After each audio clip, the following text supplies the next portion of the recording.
ભય એક નહીં ચાર ચાર દીકરા ઈ કેવા કે ત્રણ ભૂમંડળમાં ન હોય અને ક્યાંય ન હોય એવા તમારે ત્યાં ચાર દીકરા. પણ ક્યારે મહારાજ મારા જીવનની ચોથી અવસ્થા આવી ગઈ, અરે મહારાજ તમે યજ્ઞની તૈયારી કરો.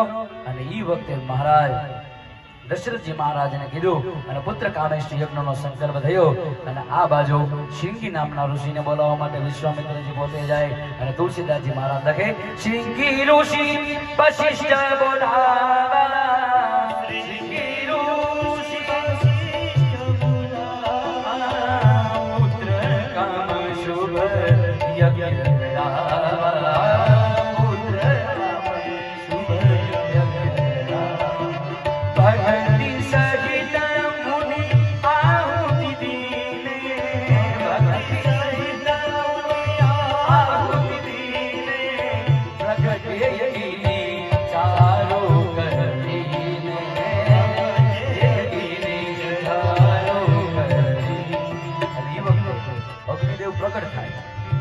પોતાના હાથમાં ચરુ લીધો છે અને કીધું રાજા આ ચરુ આના તમને યોગ્ય લાગે એવા ભાગ કરી તમારી કરીને પત્નીને આપો.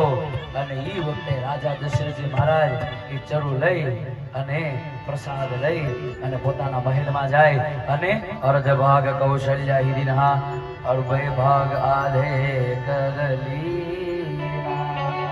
પ્રસાદનો અડધો ભાગ કૌશલ્યાજીને આપ્યો, અડધામાંથી 2 કટકા કર્યા, એક કૈકેયીજી એક સુમિત્રાજીને આપ્યો.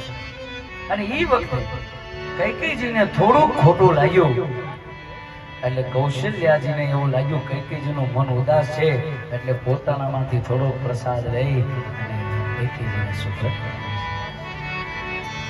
પ્રસાદના 4 કટકા થયા અને જગતની અંદર આનંદ આનંદ થવા લાગ્યો. કારણ દરેક દેવતા રાવણનો ત્રાસ કેટલો છે, અસ ભ્રષ્ટાચારા વાસંસારા ધર્મ સુનિય નહીં કા.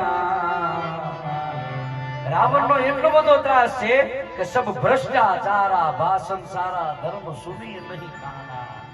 બધાયને ખબર છે પણ રાવણની બીકને કારણે કોઈ બોલી શકતું નથી. બ્રહ્માજી પાસે જાય, બ્રહ્માજી બોલે બ્રહ્મા સબ જાના